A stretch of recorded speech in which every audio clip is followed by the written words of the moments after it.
ഓം ശാന്തി 4/4/2024 പ്രഭാതമുരളി.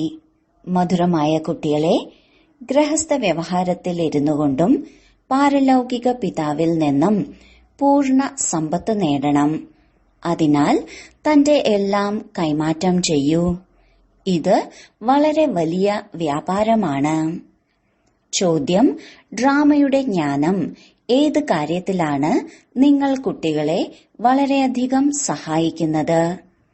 ഉത്തരം: എപ്പോഴാണോ ശരീരത്തിന് എന്തെങ്കിലും അസുഖങ്ങൾ വരുന്നത്, അപ്പോൾ ഡ്രാമയുടെ ജ്ഞാനം വളരെയധികം സഹായിക്കുന്നു. എന്തുകൊണ്ടെന്നാൽ നിങ്ങൾക്കറിയാം, ഈ ഡ്രാമ അതേപടി ആവർത്തിക്കുന്നതാണ്. ഇതിൽ കരയുകയോ വിഷമിക്കുകയോ ചെയ്യേണ്ട ഒരാവശ്യവുമില്ല. കർമ്മങ്ങളുടെ കണക്ക് വഴക്കുകൾ തീർപ്പാകണം. 21 ജന്മങ്ങളിലെ സുഖവുമായി താരതമ്യം ചെയ്യുമ്പോൾ ഈ ദുഃഖം ഒന്നുമല്ല. ജ്ഞാനം പൂർണ്ണമായി ഇല്ലെങ്കിൽ വിഷമിക്കുന്നു. ഓം ശാന്തി. ഭഗവാന്റെ വാക്കുകളാണ്. സ്വന്തമായി ശരീരമില്ലാത്തതാരാണോ അവരെയാണ് ഭഗവാൻ എന്ന് വിളിക്കുന്നത്. ഭഗവാന് നാമം, രൂപം, കാലം, ദേശം എന്നിവ ഇല്ല എന്നല്ല. ഭഗവാന് ശരീരമാണ് ഇല്ലാത്തത്. ബാക്കി സർവാത്മാക്കൾക്കും തന്റേതായ ശരീരമുണ്ട്. ഇപ്പോൾ അച്ഛൻ പറയുന്നു, മധുരമധുരമായ ആത്മീയ കുട്ടികളെ, സ്വയം ആത്മാവാണെന്ന് മനസ്സിലാക്കി ഇരിക്കൂ.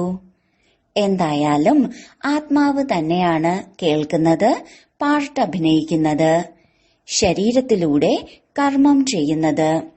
സംസ്കാരം എടുത്തുകൊണ്ടു പോകുന്നത് ആത്മാവാണ്. നല്ലതും മോശവുമായ കർമ്മങ്ങളുടെ ഫലം അനുഭവിക്കുന്നതും ആത്മാവ് തന്നെയാണ്. അതും ശരീരത്തോടൊപ്പം. ശരീരമില്ലാതെ ഒരു കണക്കും അനുഭവിക്കാൻ സാധിക്കില്ല. അതിനാലാണ് ബാബ പറയുന്നത്, സ്വയം ആത്മാവാണെന്ന് മനസ്സിലാക്കി ഇരിക്കൂ. അച്ഛൻ നമ്മളെ കേൾപ്പിക്കുകയാണ്. നമ്മൾ ആത്മാക്കൾ ഈ ശരീരത്തിലൂടെ കേട്ടുകൊണ്ടിരിക്കുകയാണ്. ഭഗവാന്റെ വാക്കുകളാണ്, എന്നെ മാത്രം ഓർമ്മിക്കൂ. ദേഹസഹിതം ദേഹത്തിന്റെ മുഴുവൻ സംബന്ധങ്ങളെയും ത്യാഗം ചെയ്ത് സ്വയം ആത്മാവാണെന്ന് മനസ്സിലാക്കി അച്ഛനെ ഓർമ്മിക്കൂ. ഗീതയുടെ ഭഗവാനായ ബാബ ഈ ഒരു കാര്യം മാത്രമാണ് പറയുന്നത്. ഭഗവാൻ അർത്ഥം ജനന മരണ രഹിതൻ. അച്ഛൻ പറയുന്നു, എന്റെ ജന്മം അലൗകികമാണ്. ഞാൻ എങ്ങനെയാണോ ഇവരിൽ പ്രവേശിക്കുന്നത്, അതുപോലെ മറ്റാരും ജന്മമെടുക്കുന്നില്ല. ഇത് വളരെ നല്ല രീതിയിൽ ഓർമ്മിക്കണം. എല്ലാം ഭഗവാനാണ് ചെയ്യുന്നത്. പൂജ്യനും പൂജാരിയും ഭഗവാനാണ്. തൂണിലും തുരുമ്പിലും ഭഗവാനുണ്ട്, അങ്ങനെയല്ല. 24 അവതാരങ്ങൾ, മത്സ്യ കൂർമ്മ അവതാരം, പരശുരാമന്റെ അവതാരം എന്നിങ്ങനെ കാണിക്കുന്നു.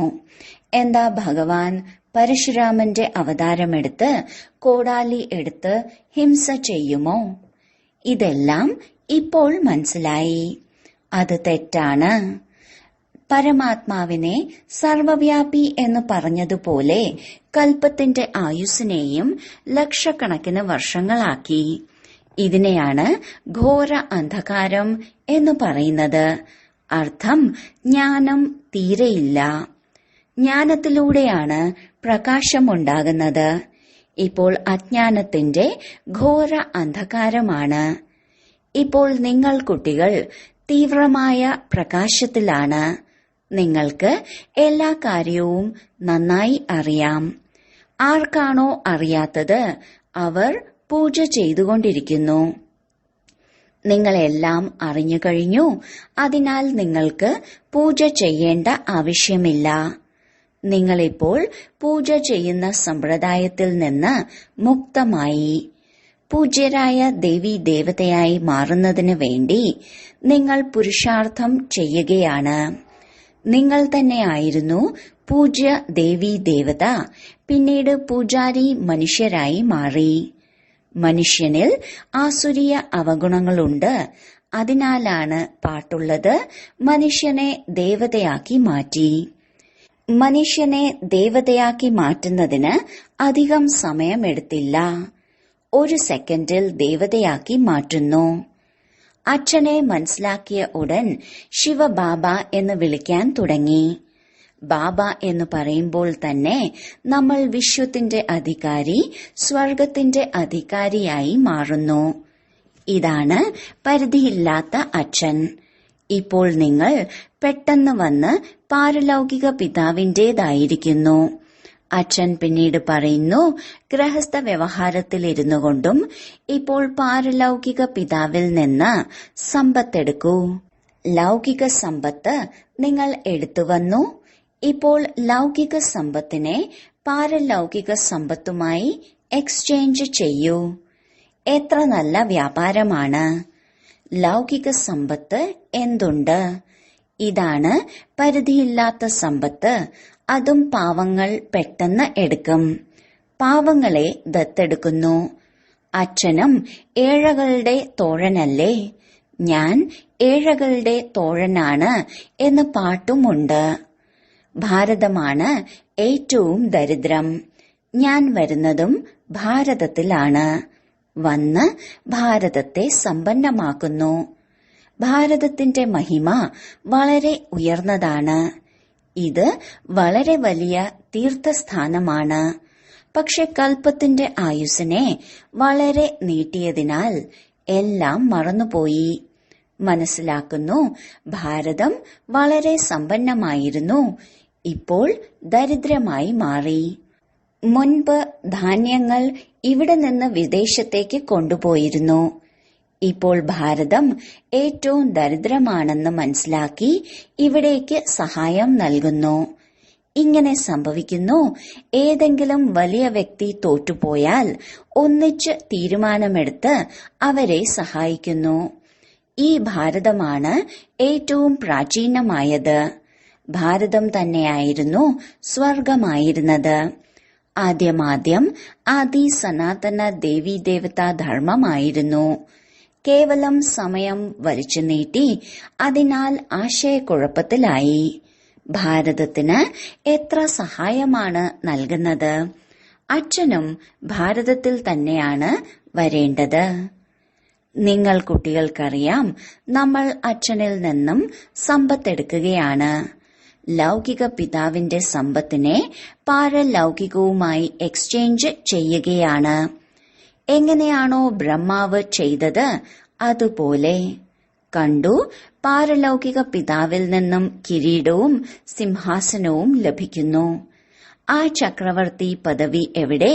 ഈ തുച്ഛമായ സമ്പാദ്യം എവിടെ? ഫോളോ ഫാദർ എന്നും പറയാറുണ്ട്. വിശന്ന് മരിക്കുന്ന കാര്യമൊന്നുമില്ല. അച്ഛൻ പറയുന്നു, സൂക്ഷിപ്പുകാരനായി സംരക്ഷിക്കൂ. അച്ഛൻ വന്ന് സഹജമായ വഴി പറഞ്ഞു തരികയാണ്. കുട്ടികൾ വളരെയധികം ബുദ്ധിമുട്ടുകൾ അനുഭവിച്ചവരാണ്. അതിനാലാണ് അച്ഛനെ വിളിച്ചത്. അല്ലയോ പരമപിത പരമാത്മാവേ, ദയ കാണിക്കൂ. സുഖത്തിൽ ഒരാൾ പോലും അച്ഛനെ ഓർമ്മിക്കുന്നില്ല. ദുഃഖത്തിൽ എല്ലാവരും ഓർമ്മിക്കുന്നു. ഇപ്പോൾ അച്ഛൻ പറഞ്ഞു തരികയാണ് എങ്ങനെ ഓർമ്മിക്കണം.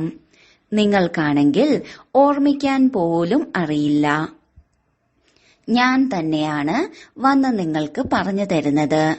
കുട്ടികളെ, സ്വയം ആത്മാവാണെന്ന് മനസ്സിലാക്കൂ. എന്നിട്ട് പാരലൗകിക പിതാവിനെ ഓർമ്മിക്കൂ. എങ്കിൽ നിങ്ങളുടെ പാപങ്ങൾ ഇല്ലാതാകും. ഓർമ്മിച്ചോർമ്മിച്ച് സുഖം നേടൂ. ശരീരത്തിന്റെ ദുഃഖങ്ങളും വേദനകളും ഇല്ലാതാകട്ടെ.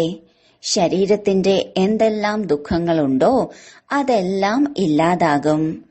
നിങ്ങളുടെ ആത്മാവ്, ശരീരം രണ്ടും പവിത്രമായി മാറും. നിങ്ങൾ ഇങ്ങനെയുള്ള സ്വർണമായിരുന്നു. പിന്നീട് പുനർജന്മങ്ങൾ എടുത്തെടുത്ത് ആത്മാവിൽ അഴുക്ക് കയറുന്നു. പിന്നീട് ശരീരവും പഴയത് ലഭിക്കുന്നു. സ്വർണത്തിൽ കലർപ്പ് ചേർക്കുന്നത് പോലെ പവിത്രമായ സ്വർണം കൊണ്ട് നിർമ്മിക്കുന്ന ആഭരണവും പവിത്രമായിരിക്കും. അതിൽ തിളക്കമുണ്ടാകും. കലർപ്പ് ചേർത്ത സ്വർണം കറുത്തുപോകുന്നു. അച്ഛൻ പറയുന്നു, നിങ്ങളിലും അഴുക്ക് നിറഞ്ഞിരിക്കുന്നു. അതിനെ ഇപ്പോൾ ഇല്ലാതാക്കണം. എങ്ങനെ എടുത്തു കളയും? അച്ഛനുമായി യോഗം വയ്ക്കൂ. പഠിപ്പിക്കുന്ന ആളുമായി യോഗം വയ്ക്കണമല്ലോ. ബാബയാണെങ്കിൽ അച്ഛൻ, ടീച്ചർ, സദ്ഗുരു എല്ലാമാണ്. ബാബയെ ഓർമ്മിക്കുകയാണെങ്കിൽ നിങ്ങളുടെ വികർമ്മം വിനാശമാകും. മാത്രമല്ല, ബാബ നിങ്ങളെ പഠിപ്പിക്കുന്നുമുണ്ട്. നിങ്ങൾ എന്നെ തന്നെയാണ് പതിതപാവനൻ, സർവശക്തിവാൻ എന്ന് വിളിക്കുന്നത്.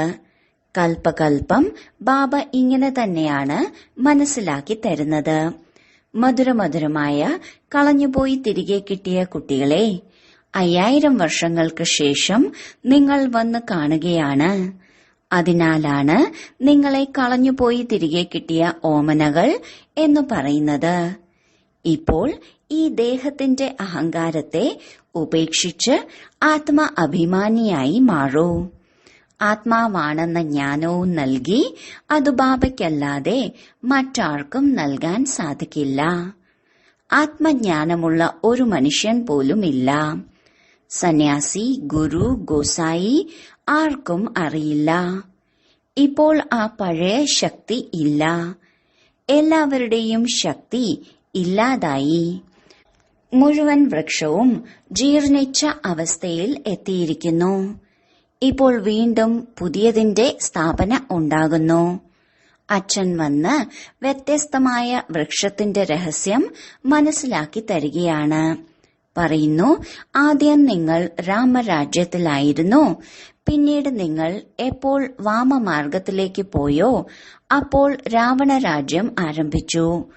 പിന്നീട് മറ്റ് ധർമ്മങ്ങൾ വരുന്നു. ഭക്തിമാർഗം ആരംഭിക്കുന്നു. മുൻപ് നിങ്ങൾക്ക് അറിവില്ലായിരുന്നു. ആരോട് വേണമെങ്കിലും പോയി ചോദിച്ചോളൂ.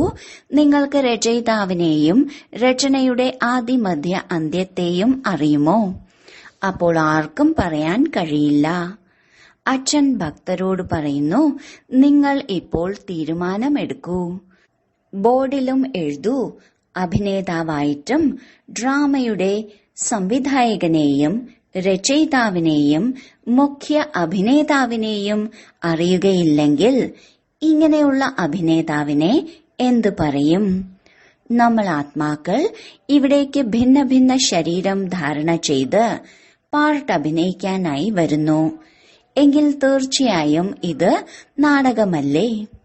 ഗീതയാണ് മാതാവ്, ശിവനാണ് പിതാവ്. ബാക്കിയെല്ലാം രചനകളാണ്. ഗീത പുതിയ ലോകത്തെ നിർമ്മിക്കുന്നു. പുതിയ ലോകം നിർമ്മിക്കുന്നത് എങ്ങനെയാണ് എന്നതും ആർക്കും അറിയില്ല. പുതിയ ലോകത്തിൽ ആദ്യമാദ്യം നിങ്ങളായിരിക്കും. ഇപ്പോൾ ഇത് പുരുഷോത്തമ സംഗമയുഗി ലോകമാണ്.